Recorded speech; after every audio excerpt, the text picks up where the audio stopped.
Video ini akan saya share nanti rekamannya di YouTube ya. Jangan lupa buat subscribe channel Zain Permana dan tonton semua yang ada di situ karena semua yang di situ bermanfaat dan YouTube saya sudah dimonetize. Yes.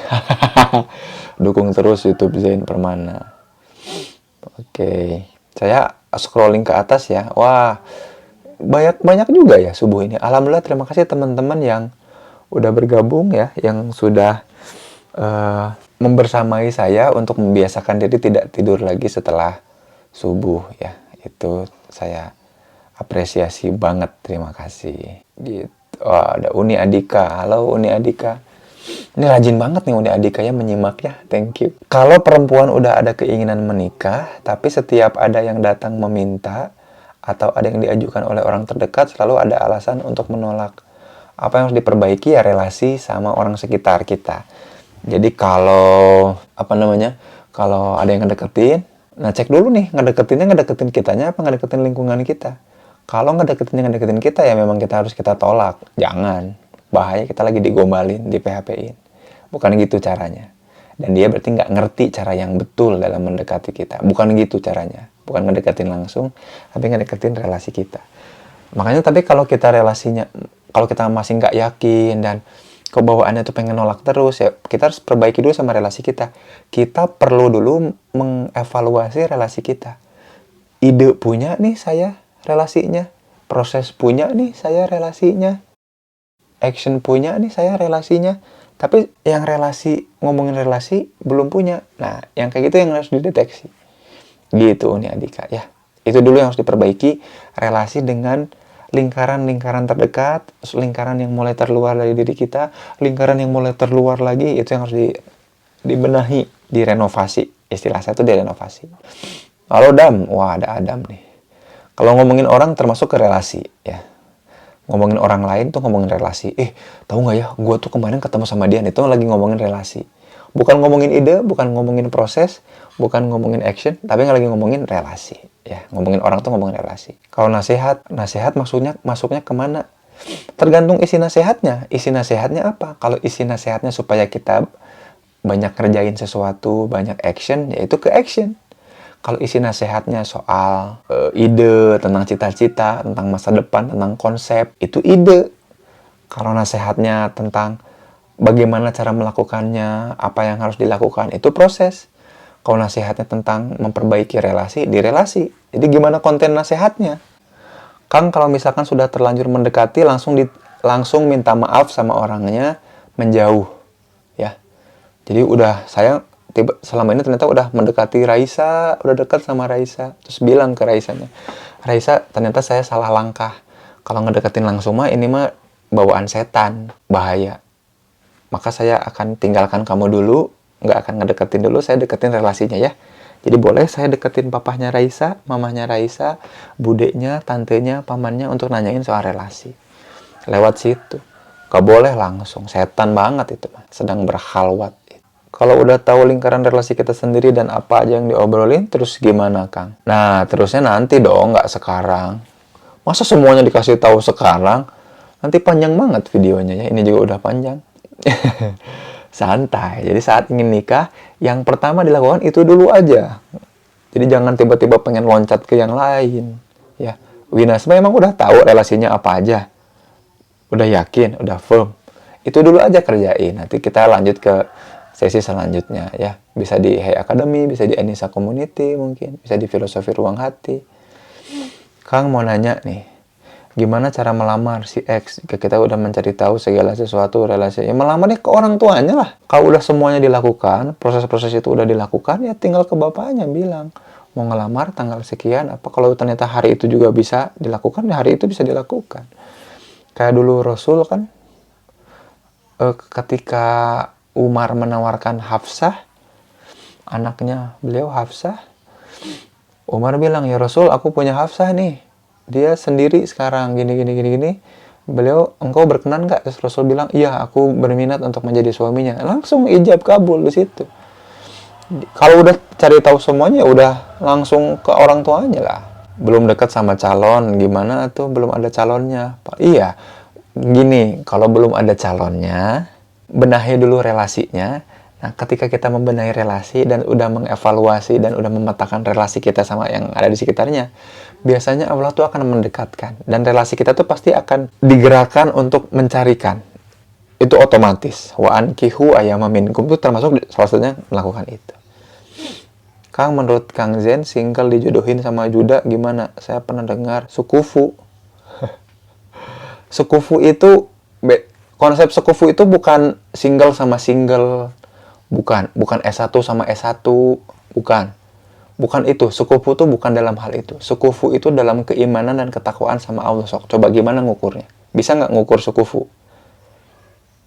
Jadi sekufu itu, yang diukur itu bukan variabel pendidikan, bukan variabel udah pernah nikah atau belum, bukan variabel, apalagi tuh, harta, bukan variabel cita-cita, bukan. Variabel sekufu itu variabel dalam hal keimanan dan ketakwaan yang diuji lewat cara dia bersabar dan bersyukur lewat apa? Lewat relasi. Jadi makanya untuk ngecek sekufu, ceknya lewat relasi. Gitu Intan. Ya. Jadi bukan single dengan single, double dengan double, single dengan duda. Bukan itu sekufu itu. Bukan dari variabel udah pernah nikah atau belum, bukan dari variabel harta, bukan dari variabel cita-cita, bukan dari variabel pendidikan, bukan. Tapi dari level keimanan dan ketakwaannya harus sekufu. Makanya di Quran disebutkan orang yang baik, artinya baik imannya, baik ibadahnya, harus dengan yang baik juga. Cara ngeceknya gimana? Nggak bisa nanyain ke orangnya langsung. Harus lewat relasi lagi, nggak bisa. Tips ketika ketemu bapaknya, ngobrolin apa baiknya. Ya ampun, aku tolek, kan ini ngomongin ini. Kira-kira bapak sama anak bapak itu ngomongin apa? Apa yang dibahas? Gitu yang betul, ya. Kang, di save live-nya. Iya, di save-nya lewat YouTube ya. Ini hak feed ini dari tadi ya. Kayaknya pengen ngulang-ngulang nonton video ini ya. Ini di YouTube nih. Oke, Vivi nih nanya nih. Jadi kita bisa nilai kita cocok apa enggak sama orang tersebut dilihat dari relasi kita cocok apa enggak. Betul. Ya. Betul banget gitu. Nah, nanti dilihat dari apanya, nanti ada toolsnya ya. Jadi misalkan gini, kita tuh nggak punya nih relasi yang ngomongin ide. Oh, berarti kita akan punya ekspektasi bahwa ketika nikah itu sama si pasangan ini kita bakalan ngomongin ide. Gitu. Itu satu. Atau bisa jadi gini. Selama ini kita udah punya banyak banget relasi kita tuh ternyata dominan itu relasi ngomongin ide. Dan pas kita nikah sama dia lagi butuh relasi yang ngomongin ide. Cocok berarti sama saya. Relasinya yang cocok. Ya. Walaupun kecantikannya kita kurang cocok, walaupun dari segi atributnya dia kadang-kadang suka pemarah, tapi relasinya cocok. Pasti cocok sama orangnya. Jadi bukan karena atributnya, bukan karena kriterianya, bukan. Tapi karena relasinya yang cocok. Kita kan nikah kan relasional. Gitu. Ya, keren Kang. Terima kasih ya. Senang saya kalau disebut keren tuh. Kang masih bingung soal membuat relasi, ide, proses, action yang benar. Ada rekomendasi buku? Enggak, ini ciptaan saya nih. Ini hasil penelitian saya, jadi belum saya publikasi dan bukukan. Kang, maaf nih nanya lagi, kalau saudara mau kenalin kita sama lawan jenis, berarti bukan kita yang dekat sama dianya. Iya, gini nih. Kalau ada yang mau nawarin kita sama orang lain, ya kita ngobrol sama yang nawarin. Jangan sama orangnya. Contoh, misalkan. Saya punya kenalan. Namanya Arman Maulana. Ya, Kang Arman Maulana. Arman Maulana itu bilang, Zen, mau nggak kamu sama Raisa? Emang gimana Raisa? Emang Kang Arman sama Raisa gimana relasinya? Nah, ngobrol sama Kang Armannya, jangan sama Raisanya. Gitu. Terus saya ngobrol sama Tulus. Tulus bilang, Zen, saya punya temen nih, namanya Pevita. Mau nggak kamu sama Pevita? Oh, coba-coba, mana nomornya Pevita? Jangan gitu, ngobrolnya sama Tulusnya. Emang hubungan Tulus sama Pevita kayak gimana? Tulus kenal sama papanya Pevita nggak? Sama teman sobatnya Pevita nggak? Nah, ngobrol sama sobatnya, sama temennya. Jangan sama Pevitanya. Kayak gitu contohnya. Gitu. Teh Desi ya. Aku tolek, aman ya. Wah, Masya Allah, Chandra dari Banjarmasin. Keren. Mudah-mudahan setelah pandemi berakhir, saya bisa main ke sana ya. On Delon. Kang, bedain relasi sama action gimana? Relasi itu kita ngomongin interaksi kita sama orang lain. Ngomongin cara kita berinteraksi sama orang lain, itu ngomongin relasi. Kalau aksi itu ngomongin apa yang kita lakukan, apa yang kita kerjakan. Contohnya gini, aku kalau ketemu sama si mama, itu ngomongin soal orang lain. Misalkan gini, Mah, kemarin ya ketemu sama, Mah, kemarin seneng loh aku ketemu sama si A, dia cerita tentang ini, dan aku jadi seneng punya hubungan sama si A, itu namanya relasi. Tapi kalau action tuh, Mah, kita bikin kue yuk Mah, Mah, kita jalan-jalan yuk ke pasar baru yuk Mah, Mah, kita ngelakuin ini yuk Mah, kita olahraga yuk Mah, kita jogging yuk, itu namanya action. Kebayang nggak sampai sini, Dalon? Bayang ya? Bedain antara action dengan relation. Nggak 11-12, jauh banget bedanya. Relation itu ngomongin interaksi kita sama orang lain, action itu ngomongin kerjaan, apa yang dilakukan sama orang lain. Nah, action sama proses bedanya apa? Kalau action itu ngomongin apa yang dikerjakan dari terutama resultnya, apa yang harus dikerjakan. Kalau proses itu kita melibatkan orang lain, kita menceritakan tentang urut-urutan atau cara kita mengerjakan sesuatu, itu namanya proses. Nah, kalau proses sama action kadang suka kebalik-balik, kadang suka 11-12 jadi agak mirip, tapi sebetulnya beda banget. Jadi kalau action tuh kita melakukan sesuatu, ngomongin project misalkan, itu ngomongin action. Tapi kalau proses itu kita ngomongin urut-urutan melakukan sesuatu. Aduh, agak susah nih. Harus ada contoh kasusnya sih. Nantilah kapan-kapan saya bahas detail ya. Tapi action itu yang kita lakukan. Sudah kita lakukan. Dan juga orientasinya ke hasil, bukan ke proses. Kalau proses itu bisa jadi ngomongin apa yang kita lakukan. Tapi prosesnya, urut-urutannya. Kebayang nggak sih? Takutnya masih bingung ya. Kalau masih bingung, berarti nanti kapan-kapan kita bahas lebih detail lagi soal ini ya. Tapi intinya gitu lah. Kalau proses itu, intinya bisa jadi sesuatu itu belum selesai, belum rampung, belum kelihatan hasilnya, tapi kita lagi melibatkan orang untuk ngikutin urutannya. Jadi misalkan kalau tadi contohnya saya minta izin ke mama, hari ini saya mau ke kampus, terus habis dari kampus mau pergi les, habis pergi les mau ada kegiatan ekstrakurikuler, habis ekstra aku mau ikut kajian, paling pulangnya malam, nggak apa-apa ya mah, itu proses, bukan action. Kalau action tuh ngajakin orang untuk melakukan sesuatu. Gitu. Mudah-mudahan kebayang ya. Kang, gimana kalau mau menikah, terus orang tua meminta untuk sangat diusahakan tinggal dekat dengan orang tua. Jadi udah ada perantara yang mau ngenalin laki-laki gitu. Ya udah ikutin lah apa kata orang tua. Ridho Allah tuh ridho orang tua. Orang tua bilang itu ya nurut aja. Komunikasikan dan nurut. Kang, ada yang nanya, kalau menikah karena tergerak ingin bantu bakal calon. Enggak, itu gombal namanya. Ya, gombal. Jangan sok jadi pahlawan lah. Jadi menikah itu karena kita kekurangan dan kita butuh. Bukan karena kita ngerasa mampu untuk merubah orang. Aduh, itu niatan yang salah. Ya. Misalkan aku akan membuat dia hijrah. Waduh, jangan. Aku akan membantu dia keluar dari kesulitan. Enggak, justru menikah itu karena kita tidak mampu, butuh dia untuk menggapai jannahnya Allah. Bukan dibalik, bukan bilang bahwa aku akan membantu kamu. Enggak, bukan. Tapi jadi makanya saya ke istri suka bilang, Mom, temenin ya, dampingin ya, jagain terus ya, supaya kita sama-sama dapat jannah. Karena kalau sendirian papa nggak sanggup. Kita yang nggak mampu gitu. Jangan sampai kita yang ngerasa mampu dan bisa membantu bakal pasangan. Jangan. Ngilangin trauma karena pernah diteror sama pacarnya si cowok. Lagi taruh sama kita. Alah, nggak usah trauma lah, nanti juga sembuh sendiri. Udah marah ya, jadi time will heal. Nggak usah dipikirin. Kalau semakin dipikirin makin trauma. Apalagi cowoknya pacaran lah. Udah, tinggalin aja yang kayak gitu. Jangan mau ditaarufin sama cowok yang pacaran. Gila, lagi mau taaruf, pacarnya kacau itu. Nggak usah trauma, nanti juga. Makanya fokus dibenahi relasi kita sama lingkungan sekitar kita, bukan fokusnya ke orang lain. Pasti aman, insya Allah. Vanessa, Kang, berarti caranya buat sebanyak-banyaknya relasi terkait ide. Bukan buat sebanyak-banyaknya. Pertama, identifikasi dulu relasi yang ada, jangan dulu buat. Kita punya relasi apa aja, identifikasi itu dulu masuknya kemana. Itu dulu ya. Gitu. Dan jodoh insya Allah will come, betul. Jadi jodoh itu cek lagi video saya soal konsep jodoh di YouTube, saya bilang bahwa prinsip jodoh itu salah satunya, yang kedua itu jodoh itu dipertemukan, bukan nyari. Jadi kita jangan nyari jodoh, tapi kita membenahi relasi dengan jodoh kita, yaitu relasi dengan orang tua, dengan teman. Itu dulu relasi yang kita benahi, nanti Allah akan pertemukan jodoh kita. Gitu. Intan nanya nih, atau konsep sekufu ini. Ya, nanti aja lah kalau gitu.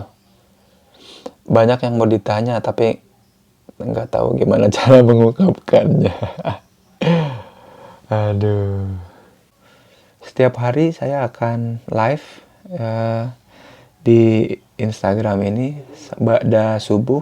Topik-topiknya kalau teman-teman pengen saya bahas sesuatu, ini aja, komen di postingan terbaru saya di feeds Instagram, nanti saya akan bahas itu ya. Jepitan rambut, iya nih Wina. Kang, sekarang ada banyak anak muda mungkin belum terlalu ikut kajian yang ngecap Islam. Kajian yang ngecap Islam kok bahasanya nikah melulu, terkesan gila kawin. Gak usah ditanggepin lah, yang penting kita bisa kawin kan. Nggak apa-apa. Memang justru kan Islam itu agama yang memformalkan institusi pernikahan, yang memang bahasanya pasti soal nikah, karena memang nikah itu setengahnya agama, setengahnya Islam itu dalam kondisi pernikahan. Wajar banget kalau kajian-kajiannya memang isinya soal nikah, itu wajar banget. Nggak apa-apa, nggak usah ditanggepin, emang iya kok, betul. Gila kawin bukan gila kawin, tapi mempersiapkan kehidupan di perkawinan untuk jannah itu. Nggak apa-apa, karena nggak ngerti aja, nggak usah orang yang nggak ngerti jangan ditanggepin, nanti pusing kitanya. Jadi ngobrol sama orang yang nggak ngerti itu kan akan membingungkan, biarin aja. Bagaimana Kang cara menanamkan ke anak untuk tidak pacaran? Dengan ngasih lihat video-video saya ya. Agak bingung sih, agak susah. Agak susah sih, agak bingung memang ke anak itu. Temennya, harus ke temennya. Ada yang bolong, iya Vivi, kalau ternyata relasi kita ada yang bolong ya kita harus tambal relasinya. Atau relasi yang ada, bisa nggak sekaligus relasi itu. Jadi bisa nggak sama ibu kita selain ngomongin ide, ngomongin proses juga nih. Jarang ada yang ngomongin proses sama kita. Nah, cobain kayak gitu, ditambal, bisa banget. Kang nanya lagi, udah temen ngenalin saya ke temennya, tapi dia sendiri nggak terlalu kenal. Ya gimana? Itu rekomendasi yang buruk tuh, jangan mau. Masa dia ngenalin? Itu namanya bukan ngenalin, ngejerumusin. Jadi kalau ada orang yang bilang ngenalin, tapi dia sendiri nggak begitu kenal, bukan ngenalin namanya, itu ngejerumusin. Kita harus tahu, bedain dengan orang yang ngejerumusin. Kamu cocok deh kayaknya sama si itu tuh, sama si siapa namanya, si Jessica Mila tuh. Coba-coba sama dia. Kamu kenal nggak? Enggak. Itu mah bukan ngenalin, namanya ngejerumusin. Jangan mau lah dikenal-kenalin sama orang yang ngejerumusin. Kalau, Delon tadi jawaban Vivi juga, kalau kita belum terisi, relasinya ya, relasi yang dekat sekarang, bisa nggak nambal itu? Kalau nggak bisa, ya kita cari teman baru, komunitas baru, gitu.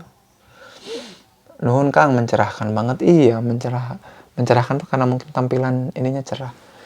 Ini saya beli lighting tapi mati ini. Kayak kucing dalam karung ya Kang namanya. Nanti kalau dapat zong gimana? Iya. Justru makanya supaya nggak dapat kucing dalam karung, kita harus bener ngeceknya secara ilmiah. Ya jangan ngedeketin orangnya, jangan malah jadi pacaran sama orangnya. Itu malah membuat orang itu memalsukan dirinya, membuat kita juga memalsukan diri kita. Bahaya gitu. Iya, hatur nuhun ya Teh Desi ya. Aduh, sudah menyimak. Udah jam 6:10. Terima kasih teman-teman yang udah menyimak ya. Nanti videonya saya save dan saya akan re-upload di YouTube. Mudah-mudahan teman-teman kalau ingin tahu lebih lanjut soal materi ini dan dapat toolsnya, atau teman-teman ingin di-mentor dan juga dilatih terkait hal ini, saya lagi menjajaki kerjasama sama Anissa Community, atau mungkin saya akan bikin di Hey terkait ini ya, terkait persiapan pernikahan ini. Soalnya banyak orang yang salah tentang ta'aruf, salah. Jadi kalau mau nikah tuh jadi milih-milih, cari-cari kriteria, bukan gitu, itu salah banget, itu kebodohan yang besar itu. Sangat sangat salah itu. Jadi justru ini yang tepat menurut saya, tuh ini yang tepat karena ini udah hasil penelitian, panjang dan lumayan. Ya, sampai jumpa di pertemuan selanjutnya. Insya Allah besok saya akan live lagi di jam dan waktu yang sama. Terima kasih teman-teman udah tidak tidur lagi setelah sholat subuh. Itu keren ya. Hatur nuhun, sampai jumpa. Wassalamualaikum warahmatullahi wabarakatuh.